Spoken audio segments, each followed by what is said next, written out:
So it looks like it's 7 o'clock. Hello to everyone from this virtual location of the admissions office slash the pre-health professions program. Um, my name is Adina. I'm one of the admissions officers here. I'm also a Dartmouth 18, which means I graduated just 2 years ago.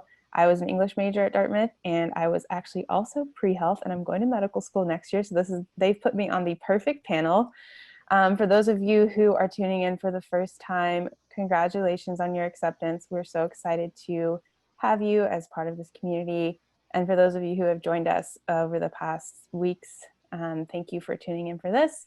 Hopefully this will be helpful and can answer all of your questions about pre-health at Dartmouth.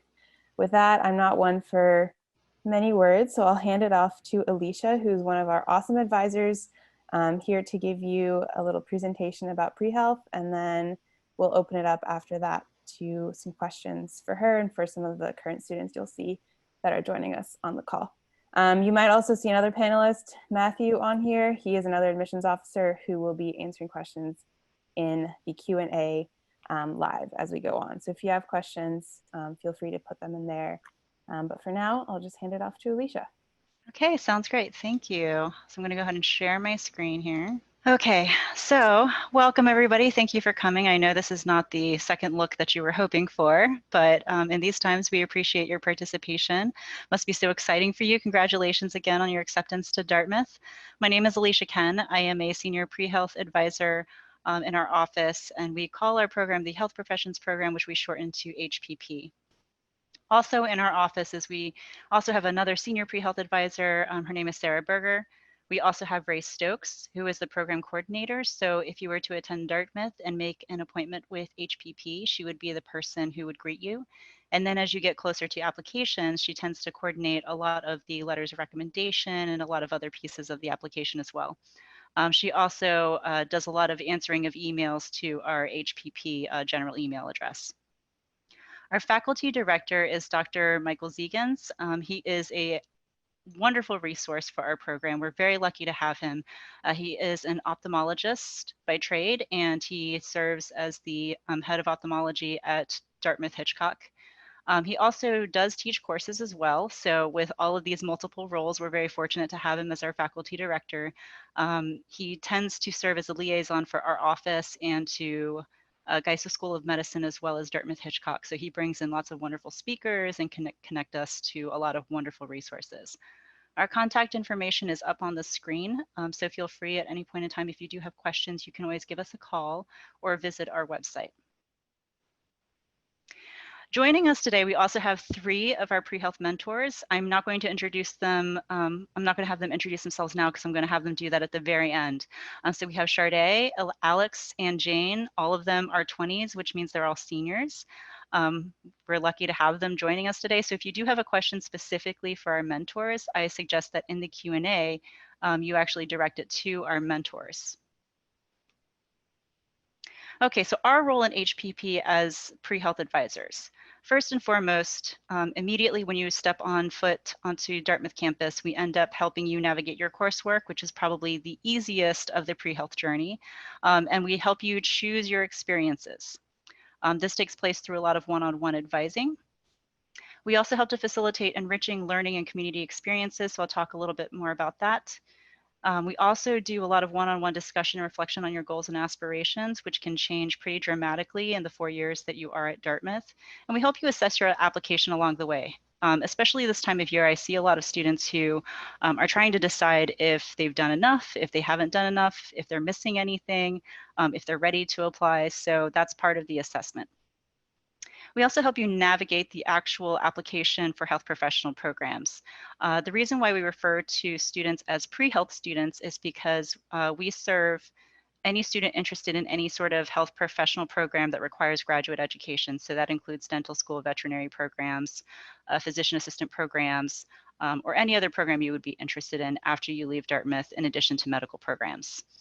And ideally, we're here to support you along your entire journey. So that being said, we serve everyone from incoming freshmen all the way through people who have graduated and alumni. And so I've helped people who are, have graduated even as long as 10 years ago.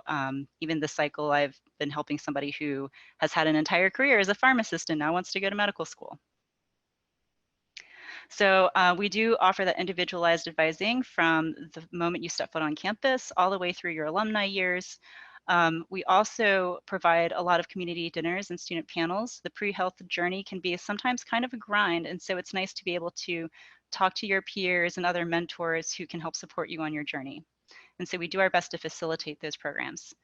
We also provide a lot of events with medical and public health professionals. So we're very fortunate that we have a lovely community here who are very giving of their time and energy to the pre-health students at Dartmouth. And so we always have many different speakers who are very excited to come and talk to our students and talk about their journeys or other types of health topics. We also provide a lot of application workshops along the way, especially as you're ramping up to get ready to apply to your health professional program. Um, our office also administers the Pathways to Medicine program, which specifically supports students who are underrepresented in medicine. So we can connect you to physicians of color. We provide a lot of programming, which also includes different trips to talk about disparities in medicine. And we also provide you opportunities to engage with other medical school students. We're very fortunate that Geisel School of Medicine is right across the street from our office. And so that being said, we have wonderful resources within the medical school students there too. Dartmouth has a lot of different resources, especially for pre-medical students. And a lot of this you can actually find on the website. There are a lot of resources that can be kind of overwhelming to look at all at once. I find this even with orientation and incoming first year students that they're often overwhelmed by the number of resources. So we certainly don't expect you to know all the resources coming in, but just know that one of my jobs is to make sure that if you have an interest and you're not really sure where to go, my job is to direct you to the appropriate resources. And so I won't talk a ton about Pre-Health Mentor Corps because we have 3 mentors with us tonight who can answer your questions. But we also have, like I said, the Pathways to Medicine. We also have a student-run national organization called MAPS. The Nathan Smith Society in particular, I want to point out because they are a student-run organization that also administers our shadowing program. I have also served as a pre-health advisor for other institutions. And so what I do know firsthand is that it is very rare to attend a school that has a built-in shadowing program, and that is one of the advantages of Dartmouth. It's very tough to get shadowing. A lot of healthcare systems actually don't allow shadowing anymore unless you're a high school student or medical student. So this is a huge advantage if you were to attend Dartmouth. We also have Geisel School of Medicine, like I said, but we also have the Dartmouth Institute for Health Policy and Clinical Practice. And so what that means is that we have a School of Public Health here on campus as well. And so this is of high interest for a lot of pre-med students because of the wonderful research that they do and the different ways to engage in healthcare. We also have Dartmouth Hitchcock, which is located just a few miles down the road. It's a level 1 trauma center, and it is a simple bus ride away. So there are buses that will take you from campus to Dartmouth Hitchcock. And just so you know, all of our bus systems are free. And so you don't have to pay anything if you need a ride. And so with that being said, that opens up a lot more opportunities to be able to volunteer and shadow and engage in clinical research, which some of our mentors can also talk about tonight. And since I mentioned research, we have tons of research opportunities here at Dartmouth. In addition to the typical faculty that serve the undergraduates, we also have Geisel School of Medicine, and we have, of course, our School of Public Health. And so students are able to engage not just with the faculty members in our various undergraduate departments, but they can also engage in research at the medical school, at Dartmouth Hitchcock, and our School of Public Health. We also have plenty of funding opportunities for research, and that's administered by the Undergraduate Advising and Research Office. Unique is the Center for Social Impact. And so, like I said, I've worked for other institutions before, and it's pretty rare to have a place dedicated to altruism. And we do have a center just for that here on campus. And then we also have the Dickey Center for International Understanding if you're interested in getting international experiences. And this is just a sampling of the different places and resources that we have on campus. Like I said before, a lot of this stuff you can probably find on our website. So I won't belabor it too much, but just know that I'm here to direct you if you forget about it when you do come to campus. All right, so typically anytime I've done an admissions event, everybody wants to see the data. And so we have here a slide showing you the data for pre-meds coming from Dartmouth. And so this is specifically for medical school. So this doesn't include veterinary physician assistant programs or any of the other health professional programs. just because a large number of Dartmouth students are mostly interested in medical school. So this is a comparison of national and Dartmouth outcomes. Every single year, the AAMC does provide information on applicant and matriculant data, and so that's at the very bottom, so you can access it through that link. Last year, what we saw were 50,000, almost 51,000 students nationally who were attempting to apply into medical school, and from Dartmouth, we had about 141. Our acceptance rate, the reason why we have a kind of a range there is because it depends. So I do want to explain this a little bit more. In any given application year, no matter what school you attend, the thing to remember is that for advisors, our job is to advise, but we certainly aren't going to tell you what to do. So every year we always have a handful of students that will apply even though they don't really have a solid application quite yet. We also have students who apply who are sort of borderline. You know, this is a really competitive process, and so we don't know everything, and I certainly wouldn't assume to do medical school's jobs for them. So there's always a couple of people who will apply, and we're not really sure how their application will fall. And there's also a handful of students every single year who will apply that we've never had contact with at all. Either they are not aware that pre-health advising exists, or maybe it's been so long since graduation that they're not aware that we will still serve as a resource to them. So ultimately, at the end of the day, I think our percentages are pretty good. If you are comparing to other schools, the other thing to remember is that acceptance data from other schools can also include a lot of other factors that may not be immediately apparent. And so if you're ever concerned about this, feel free to reach out to me and contact me. I actually personally think our acceptance rate is pretty good. The median GPA of accepted applicants as compared to the national data is about 1/10 of a point lower, just because of the fact that Dartmouth is a very rigorous school, and we do have very rigorous programs here and coursework. And so medical schools, because they do employ a holistic admissions process, certainly understand this. And so that's why the median GPA of accepted applicants is a little bit lower. 85% of Dartmouth students take at least one gap year, and what we see is that gap years are a national trend. This is something that medical schools actually really like a lot because they find that they have more mature candidates with far more emotional and social intelligence matriculating into medical schools the more experience that they have. And so this is certainly not unique to Dartmouth, but we do have a higher percentage than what you'll see at some of the other schools. And this is also because Dartmouth is a true liberal arts college. So when people choose Dartmouth, it's usually because they're very interested in the liberal arts experience. Dartmouth has a lot to offer. Most students want to engage in a study abroad program. They want to engage in the coursework fully because we have so many interesting courses and majors and minors here. And they're always asking me, I don't know what major to pick. I don't know what minor to pick. Can I do these 2 majors? Can I do these 2 minors? Usually because there's so much that they want to study. And so given everything that they want to do while they're attending Dartmouth, it's really hard for them to kind of prepare for medical school within those years and do everything else. They recognize that they will only get one Dartmouth experience, but that medical school will always be waiting for them. And so that is the reason why so many Dartmouth students do take a gap year. In the fall of 2019, Dartmouth graduates matriculated into 58 different medical programs. So we do have them matriculating into a wide range of programs for various reasons, and a lot of it can be tied to financial aid. It can be tied to, being close to home, a lot of different factors, because I do get a lot of questions about where Dartmouth students go, and that's contingent upon a lot of factors that are too numerous to kind of go over whenever you're showing a simple data chart. Okay, so if you do choose Dartmouth and you choose to attend, you will see us immediately as soon as you come to orientation. So we do have our own session at orientation where we cover all of the major questions that you have, such as prerequisites, experiences, resources, all of that. Orientation is full of a lot of different sessions, and so you will walk out with tons of different papers, and we will also give you different papers, including course timetables. That's when you will get added to our listserv so you can get the most relevant information.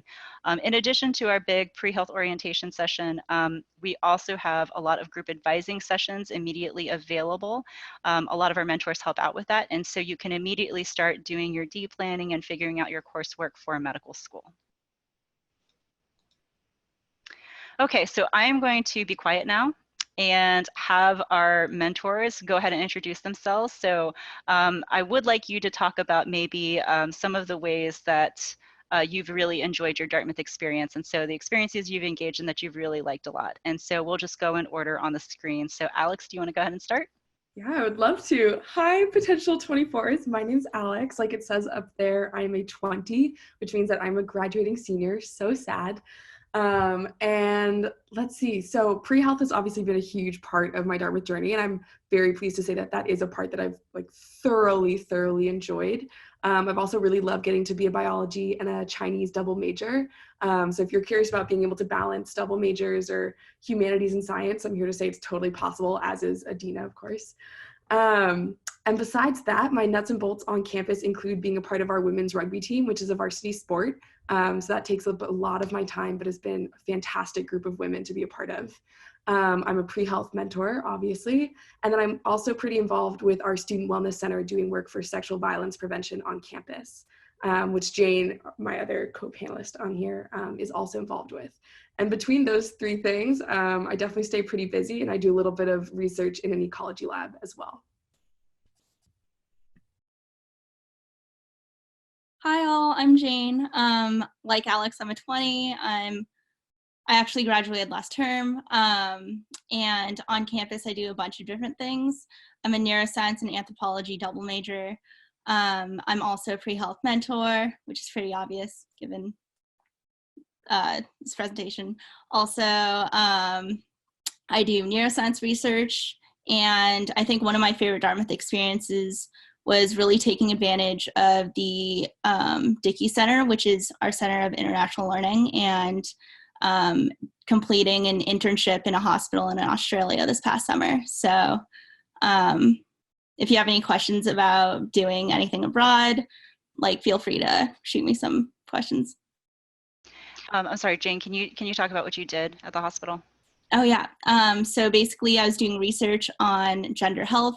So for children and adolescents who were looking to transition in Melbourne, I really got to collect data to try to see the biological background of transgenderism, and also really I was able to attend appointments and really talk to the parents and see how their children were socially and biologically transitioning.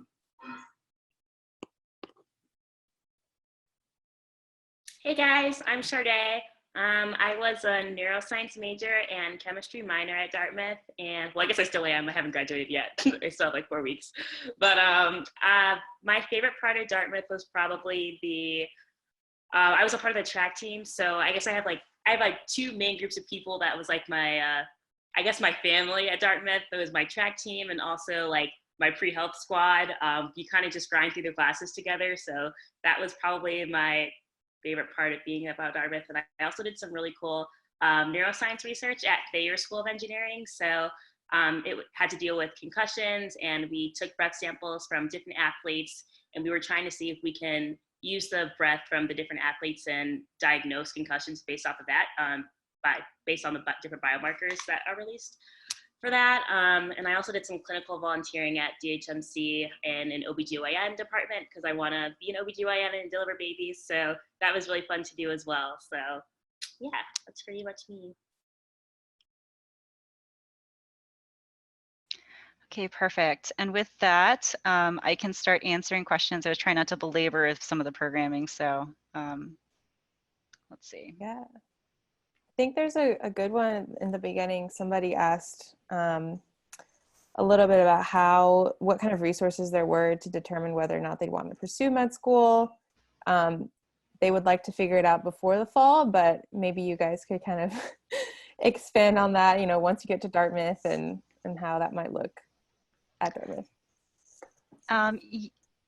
Yeah, so there's not actually any particular point at which people decide to pursue medical school. It happens at all different stages, sometimes like in your college career, sometimes it happens way after. So I know that ideally you'd like to figure it out by fall, but that's not totally necessary. We can still figure out a plan even when you get here. Unfortunately, there's not really a whole lot you can do during a lockdown to figure this out, because usually my best advice is to do some shadowing. Unfortunately, in hospitals, the unnecessary personnel are not really going to be allowed in right now, so there might not be a good way. But there are lots of really good pre-med reading lists out there.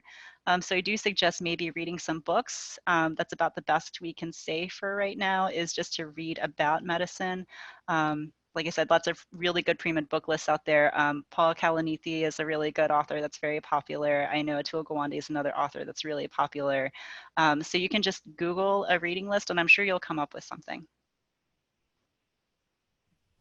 I'll also like shout out Alicia's point earlier that with Dartmouth, your pre-health advising is available even after you're an alumni. So if you do decide late that you want to be a doctor, like that's okay, because these resources will be here for you for a long time to come if you choose Dartmouth. Okay, and there's a good question in here too, I see, about some of the things that students do during their gap year before medical school.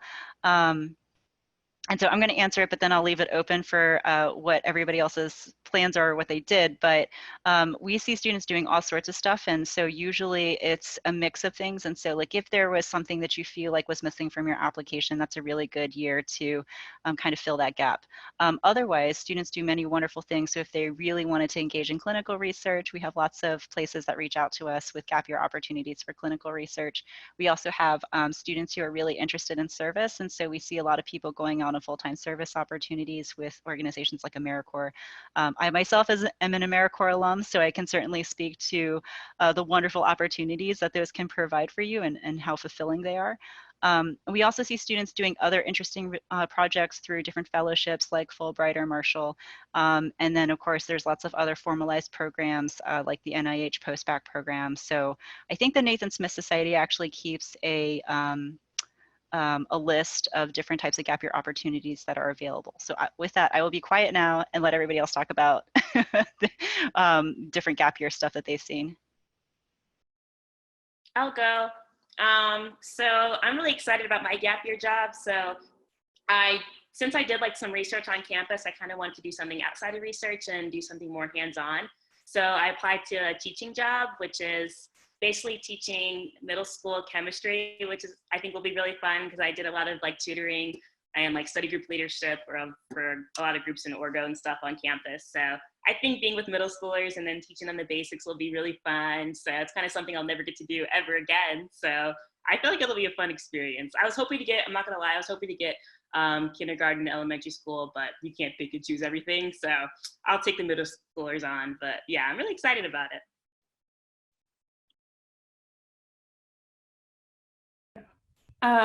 I'm actually still figuring out my gap year plans. COVID has not been helpful for that, I'll say that much.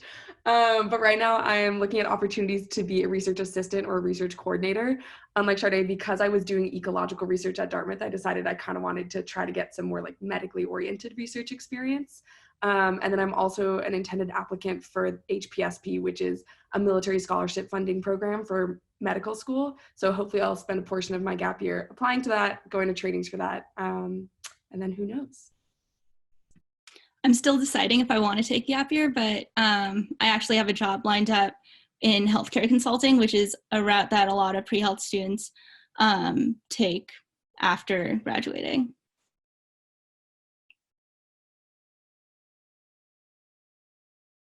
Okay, so there's another question in here about how early you'll be able to start research on campus. That's a really good question.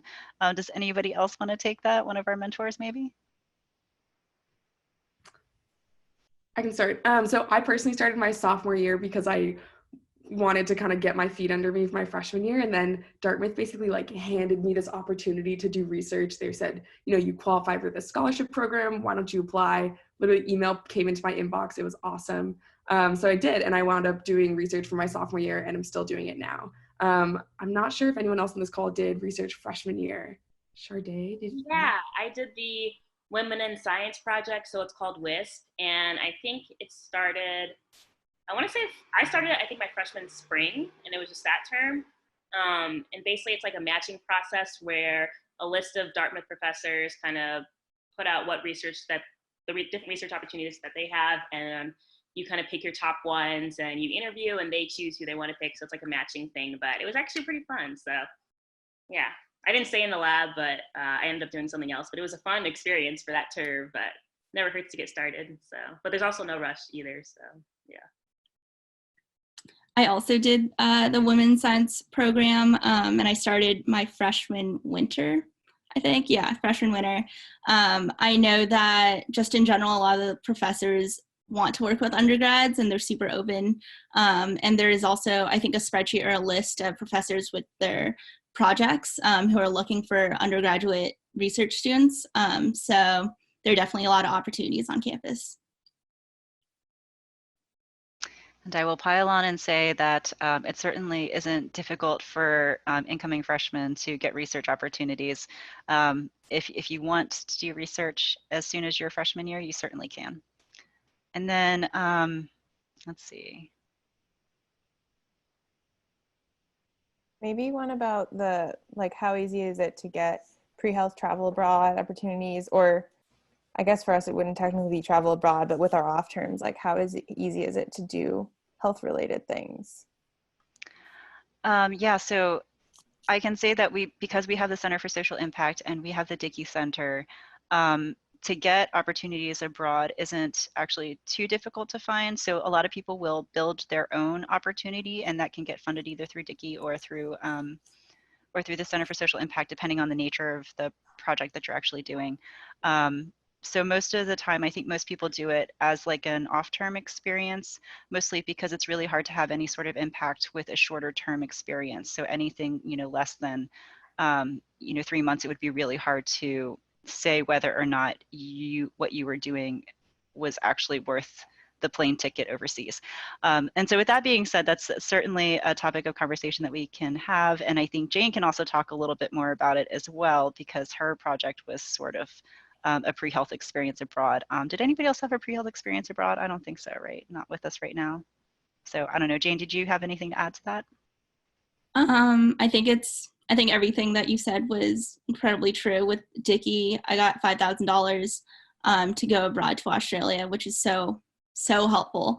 But also, I also, on a break, since we have very long winter breaks that we call winterims, it's a 6-week-long winter break. I went to Ghana my sophomore year and did a 3-week health trip where I was working in a village on a project surrounding maternal health. So really, there are a lot of options and programs online that you can find. And I know every year, like a few pre-health students will go abroad on these trips. And I'm pretty sure they'll be open to talking to you about that too.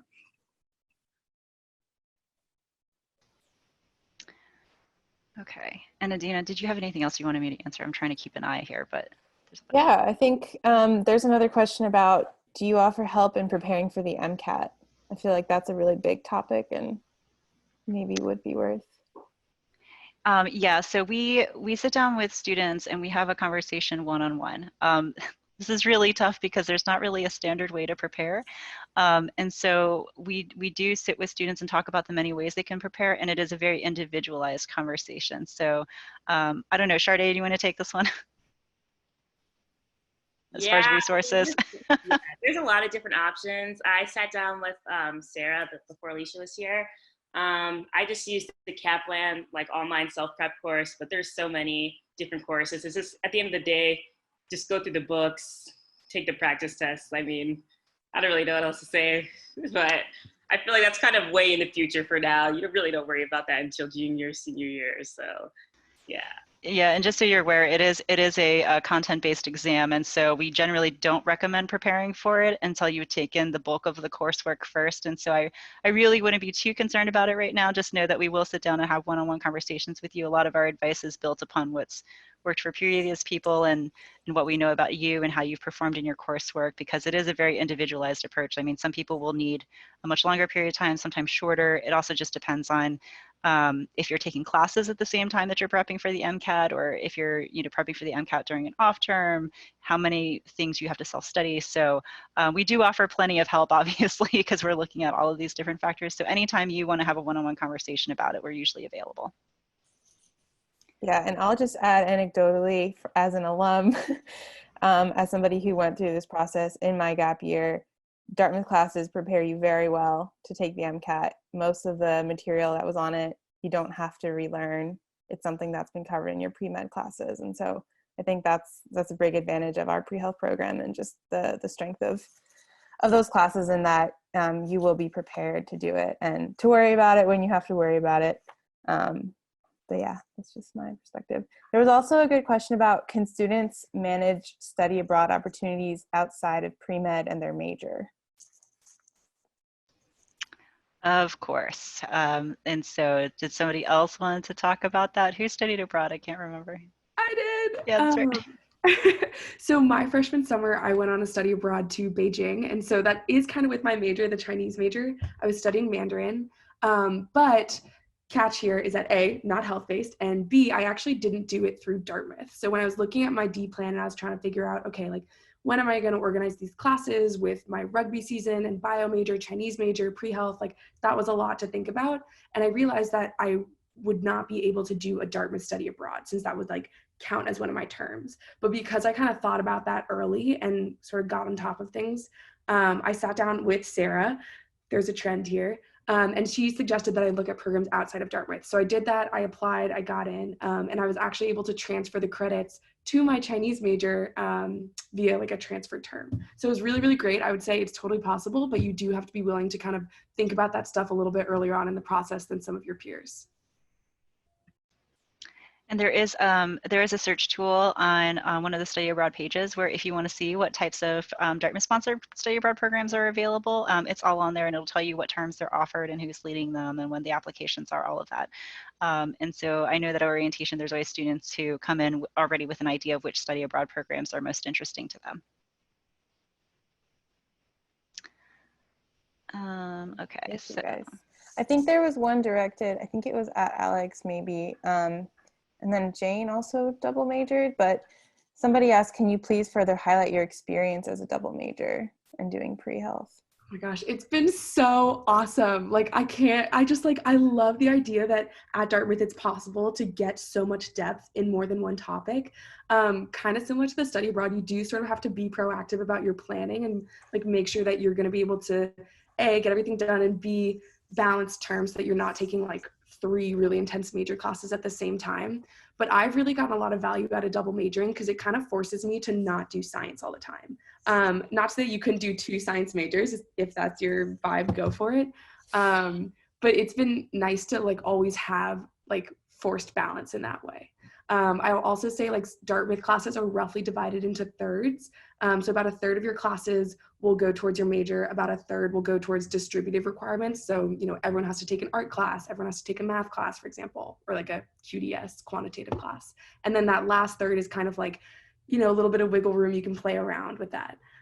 So even with being a double major, I still had some wiggle room where I could take classes that I just thought were plain old interesting. So I took a class called Eat, Drink, Japan. We got to make bento boxes in class one day. And that was just like not for either one of my majors. Yeah, I definitely agree with everything that Alex just said. I think being pre-health and double majoring is definitely doable. I came in knowing that I want to be a neuroscience major, and then my freshman spring, I took my first anthro class and I kind of fell into it. It was actually gender and cross-cultural perspectives, and Adina was in my class, funny enough. And I totally fell in love with anthro and fell in love with just being able to think in a different way, think not scientifically. And I was able to knock out the major by the end of my sophomore year, and then I just completed my neuroscience major. So it's definitely doable.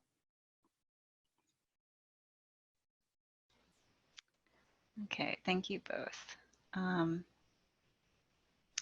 So What about, are there any ways to get certified to be an LNA, RNA, or EMT on campus? I don't know if any of you guys have done EMS. okay, Jane, you want to talk about that? Yeah, sure. So I'm a part of Dartmouth EMS, which is Dartmouth Emergency Medical Services, and every winterim there's a 3-week course. You do have to pay for it. It's a couple $1,000s. I think all EMT courses are a couple $1,000s. And yeah, it's every winterim. It's only 3 weeks.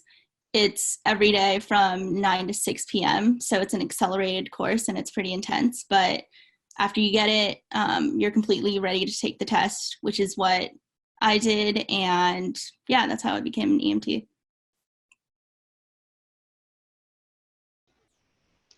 Okay, it looks like there's a couple more questions about gap years. And so the one is it recommended to take a gap year? And do you have access to Dartmouth resources?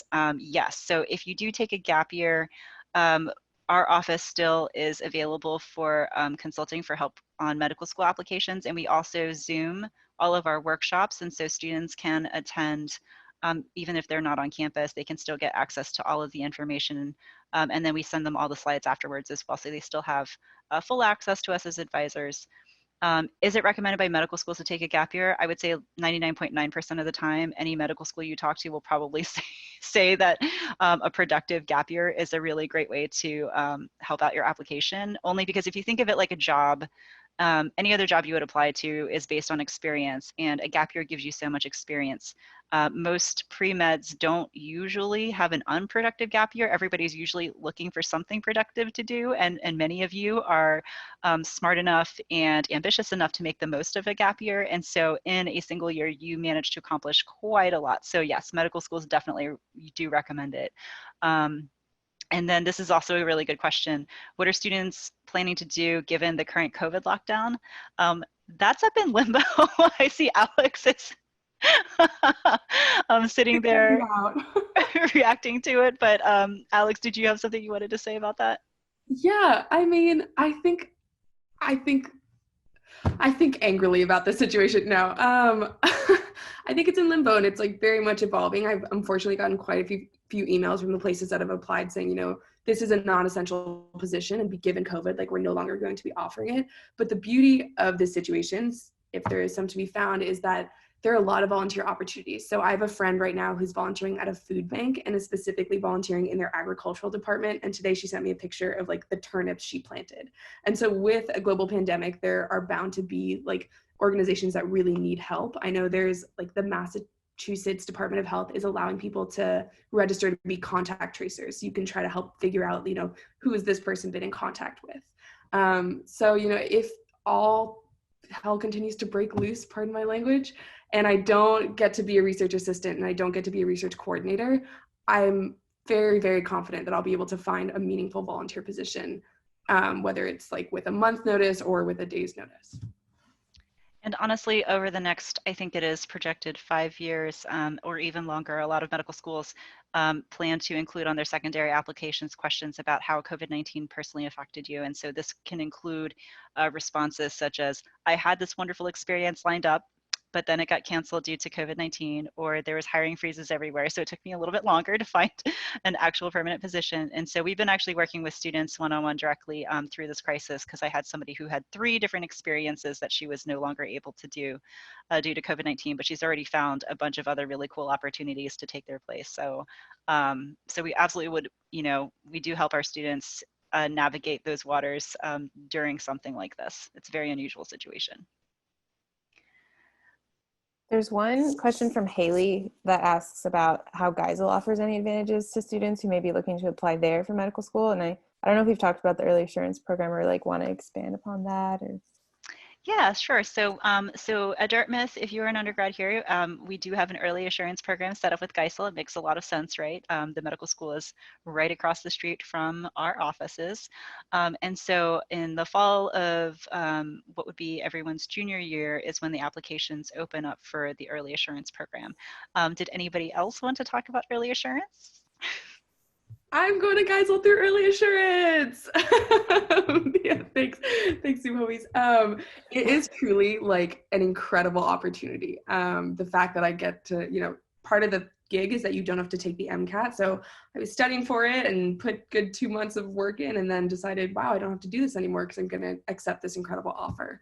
And during the like touring day for interview day, they did say that whether it's early assurance or regular decision, the Dartmouth undergrads do have a higher rate of acceptance. Alicia, correct me if I'm wrong, but I think that is fact.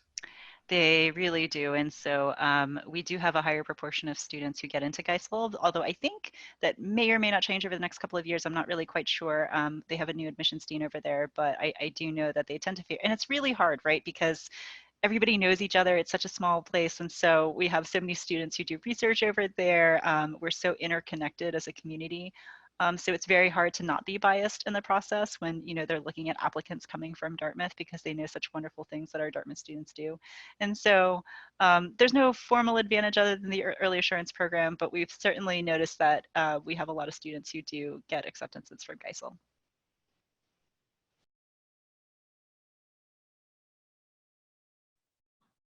Oh, so there's a really good question in here about course load during the pre-med track through the quarter system. So I will answer this by saying most Dartmouth students only usually take one pre-med course per term. I should correct that. One lab pre-med course per term. In general, most people only take 3 classes per term. And as far as the experience of handling the course load, I'm gonna let somebody else take that over because I didn't have to take these classes. I'll go. I personally was a huge fan of the quarter system, mostly because like for classes like Orgo, where you learn a lot of material, when it comes to finals period, it's really not hard to like remember what's going to be on the exam, just because like 2 weeks ago you just had the midterm, or 3 weeks ago you just had the midterm. So I like that everything is kind of like condensed and crunched, and yeah, just 3 courses a term. It's really not that bad. I mean, I'm not trying to say Dartmouth is easy. Oh my God, don't take those words out of my mouth. But I liked the quarter system. I liked the 3 course terms. You could be bold and do some 4 course terms as well. But I definitely thought it was. I think it was an advantage to my Dartmouth experience. I'll echo that. Sorry, I feel like I've been talking a lot. I've found it completely manageable. I actually think it's an asset to be taking fewer courses per term. Yes, it is faster paced, and so you can't really afford to like, oh, if I slack off for a week, you know, I can just like catch back up. Like that's possible, but it'll be very, very difficult. But I think because you have fewer course loads, you really are able to commit yourself more fully to learning the material. And like I personally find that I'm absorbing a lot more than I was in high school when I was spreading out material across a year. And obviously Dartmouth is giving me way better education than my high school was. But those are my 2 cents. I think it's like a huge advantage in that sense. And then Jane, if you had anything to add, because you had a pretty intensive experience as well. Yeah, I think everything that Sade and Alex said were true. I think I really do like the 3 course terms, even though it goes by so quickly.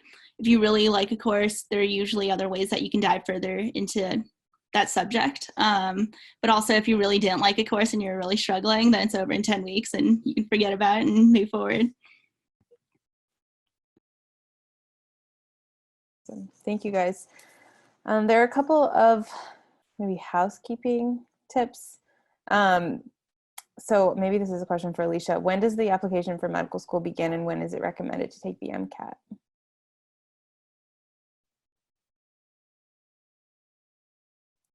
So that's a really good question.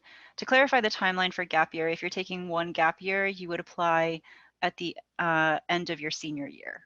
And so it's another reason why gap years are not so, I guess, horrifying to a lot of Dartmouth students, because it comes up faster than you expect it to. And it's a full year cycle. So applications typically open in May. This is an unusual year because they're not actually transmitting completed applications until July, but usually it's the end of June.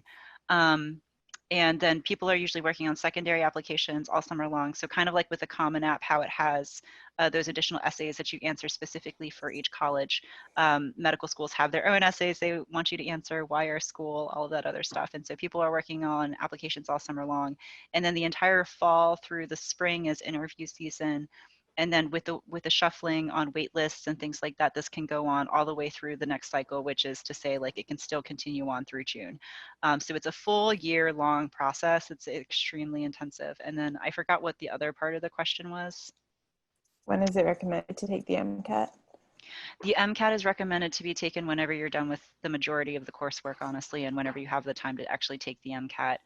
If you're planning to apply in the same year that you're taking your MCAT, the timeline can shift depending on if you're taking classes at the same time or not. So if you're taking classes at the same time, we generally recommend no later than April, only because any later than that starts to run into finals for a spring term, and that can be a little bit difficult to deal with. And there's only so many MCAT test dates per year. And so usually that's something that we'll work out with you as part of your D plan as well, if that's something that you want to do. Awesome. Thank you so much, Alicia. We have officially gone 15 minutes over our time. Thank you everyone for all of your questions. I do want to be respectful of everyone's time and kind of wrap things up. But before we go, I was wondering if the mentors would maybe like to just briefly share quickly what their favorite experience with pre-health at Dartmouth or Dartmouth in general has been. Okay, I have I love this memory. In Bio 13, which is like a kind of known to be a tough like intro course, you work in a lot of small groups, and I came out of high school being like, I hate group projects. I always get like used as, people always take advantage of me. This is such BS. And then I had the best group project experience in Bio 13. And not to say, like, to echo what Jane was saying, it wasn't super easy. We spent like 12 hours in the library working on this problem set, like crushing our brains, working so hard, but we're like screaming for each other when we realized like, oh, this is a way we could solve it. We're like, oh, and it was just like kind of epitomizes Dartmouth for me in that way, because it was this super enthusiastic, like really collaborative environment where everyone was just hyping each other up and supporting each other and encouraging each other. And we were getting to do it in an academic setting, which was awesome. So that's mine. I'll say for me, I think my favorite pre-med Dartmouth experience was taking biochemistry with Professor Cole. So basically it was just really cool to see like how the stuff you learn in bio combines with also the stuff you learned in orgo, and like how that applies to like throughout different processes throughout the body. And our lab was a lot of fun. A lot of people were scared about the biochem lab, but Molly was our like lab TA. If you guys meet her, she was really sweet. And it was like a group of like, I think maybe 6 to 8 people in our lab. And it was just so much fun. Like sometimes me and my lab partner messed up. Sometimes we didn't. Like things worked, like, I don't know. Sometimes things work, sometimes they don't. But it was honestly such a fun class. Like I worked really hard throughout the class, but it was also like really fun as well. So it was like a pleasant surprise after all like the intro courses. I don't know if I've a specific favorite memory, but I definitely think that my favorite thing about being pre-health at Dartmouth is just how collaborative it is. Some of my best friends are pre-health, and like Sade and Alex and I have all studied together. Sade and I have grinded during finals, got each other through some tough times, some very late nights. And it's just like one huge family. Everyone's so willing to help each other out through classes, but also I think everyone, like, you just become friends because of how intensive the courses are and shared experiences. So yeah. Awesome. Thank you guys all so much. And thank you for your time. If we didn't get to answer questions or if something else pops up, feel free to email the admissions office and we will connect you with somebody who can answer your questions. But thank you all again. I hope wherever you are staying safe and healthy. And yeah, we wish you all the best. Thanks guys for helping out. I appreciate it. See you later. Bye. Come to Dartmouth. So fun.